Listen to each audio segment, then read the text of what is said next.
السلام علیکم۔ مسکرانا خود سیکھنا پڑتا ہے، رونا تو لوگ سکھا ہی دیتے ہیں۔ شک کا پودا جڑ پکڑ جائے تو رفتہ رفتہ بڑا درخت بن کر اعتماد کی عظیم الشان عمارت کو تباہ کر دیتا ہے۔ جب کسی شخص کی عقل کامل ہو جاتی ہے تو اس کی گفتگو میں کمی آ جاتی ہے۔ اگر رزق عقل اور دانشوری سے ملتا تو جانور اور بے وقوف بھوکے مر جاتے۔ خواہشوں کو بے لگام مت چھوڑو، یہ باغی ہو جائیں تو حرام حلال جائز ناجائز کچھ بھی نہیں دیکھ پاتی۔ پریشان نہ ہوں، اللہ تعالیٰ نے آپ کا مستقبل آپ کی سوچ سے زیادہ بہتر لکھا ہے۔ رشتہ وہی قائم رہتا ہے جس میں دونوں ایک دوسرے کو کھونے سے ڈرتے ہوں۔ وہ بلندی کس کام کی جس پر انسان چڑھے اور پھر انسانیت سے گر جائے۔ وہ لوگ آپ کی قیمت کبھی نہیں سمجھ سکتے جن لوگوں کے لیے آپ ہمیشہ دستیاب رہتے ہیں۔ اے اللہ، ان کو بھی صبر عطا کر جو چہرے سے مسکراتے ہیں مگر اندر سے بہت ٹوٹے ہوئے ہیں۔ جو مل رہا ہے تمہارے لیے بہتر ہے، تم نہیں جانتے لیکن دینے والا تو خوب جانتا ہے۔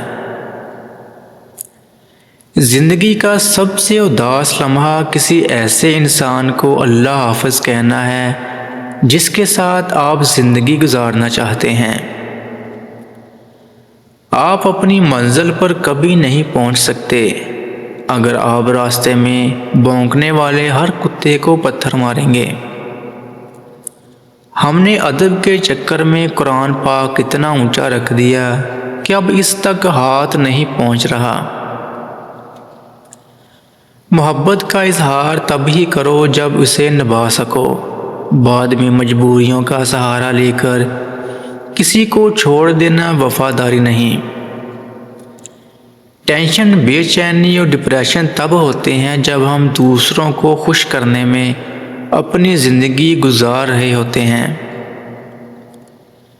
لوگ جتنا بھی دل دکھائیں یہ یاد رکھا کریں کہ جب اللہ کے بندے ہمیں توڑتے ہیں تو ان کا توڑنا ہمیں اللہ سے جوڑتا ہے۔ زندگی نے بہت کچھ سکھایا ہے،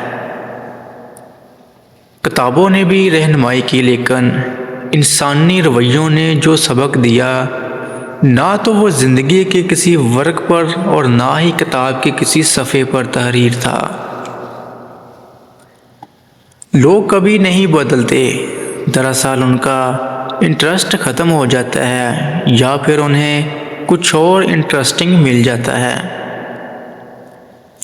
جب انسان بالکل خاموش ہو جائے اور اپنے حق کے لیے بھی نہ بولے تو سمجھ جاؤ اس کا دل مکمل طور پر ٹوٹ چکا ہے۔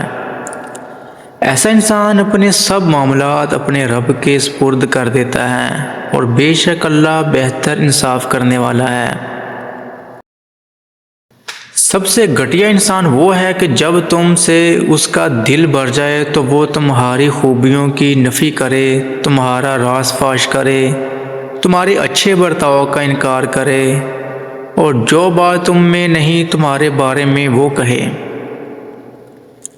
خوبصورت ہے وہ سوچ جو دوسرے انسان کے لیے اچھا سوچے، اور خوبصورت ہے وہ انسان جسے اللہ ایسی سوچ عطا کرے۔ دل چھوٹے ہو جائیں تو بڑے بڑے گھروں میں بھی جگہ تنگ پڑ جاتی ہے۔ لباس قیمتی ہو یا سستا، کردار کو نہیں چھپا سکتے۔ اپنے کردار کو اچھا کرو، ہر لباس میں اچھے لگو گے۔ بدلہ لینے والوں سے نہیں بلکہ سہ جانے والوں سے ڈرو، ان کا معاملہ اللہ کے حضور پہنچا دیا جاتا ہے۔ وہ لوگ جو کسی کا برا نہیں چاہتے، اللہ تعالیٰ ان کو ایسی منزل عطا فرماتا ہے جو ان کے گمان بھی نہیں ہوتی۔ وہ حیران ہیں میرے صبر پر تو کہہ دو انہیں، جو آنسو دامن پر نہیں گرتے وہ دل کو چیر جاتے ہیں۔ محبتیں اور خوشیاں بانٹتے رہا کریں، کیونکہ جس کنویں سے لوگ پانی بھرنا چھوڑ دیں وہ سوکھ جاتا ہے۔ انسان کو ذہنی مریض بنانے میں سب سے بڑا ہاتھ اس کے اپنوں کا ہی ہوتا ہے۔ تکبر ایسے بے لگام گھوڑے کی سواری ہے جو آپ کو انتہائی ناپسندیدہ جگہ پر لا گراتا ہے۔ مطلب کی کشتی پر سوار لوگ بہت جلد مخلص لوگوں سے بچھڑ جاتے ہیں۔ جن کے ماں باپ جیسی خوبصورت ہستی زندہ ہے وہ کمنٹ میں الحمدللہ لکھ دیں۔ لوگ ہمارے اندر ہمارا دکھ نہیں تلاش کرتے، ان کو بس اس تماشے کی کھوج ہوتی ہے جو ہمارے ساتھ ہوا۔ اکثر ایسا ہوتا ہے کہ جو لوگ حد سے زیادہ پارسائی کا دکھاوا کرتے ہیں وہی شیطانیت کا دوسرا روپ ہوتے ہیں۔ مزہ تو تب ہے کہ ہار کر بھی ہنستے رہو، ہمیشہ جیت ہی جانا کمال تھوڑی ہے۔ اگر آپ نے کسی کے کردار کا اندازہ لگانا ہو تو یہ دیکھو وہ ہنستا کس بات پر ہے۔ حسد کا جذبہ احساس کمتری سے پیدا ہوتا ہے۔ جو شخص اپنے آپ کو گھٹیا سمجھتا ہے وہ دوسروں سے جلتا ہے۔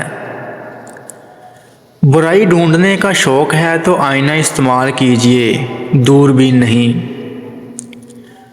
چابی سے کھلا تالا بار بار کام آتا ہے اور ہتھوڑی سے کھلا تالا دوبارہ کام نہیں آتا۔ رشتوں کے تالے غصے کے ہتھوڑے سے نہیں، محبت کی چابی سے کھولیں۔ مجھ کو چھاؤں میں رکھا خود جلتا رہا، دھوپ میں نے دیکھا ہے ایک فرشتہ باپ کے روپ میں۔ جو دل میں رہا کرتے ہیں نا وہی دل کے زخم بن جاتے ہیں۔ جب ہر دوسرا شخص بلا وجہ آپ کا دشمن بننے لگے تو سمجھ جائیں آپ میں کچھ خاص ہے، سامنے والا حسد کا شکار ہو رہا ہے۔ ایک بیٹی کے لیے بہت فخر کی بات ہوتی ہے جب کوئی کہتا ہے یہ تو بالکل اپنے باپ پر گئی ہے۔ اللہ ہم سب کا حامی و ناصر ہو اور ان باتوں پر عمل کرنے کی توفیق عطا فرمائے۔ اپنا اور اپنوں کا خیال رکھیں۔ اللہ حافظ۔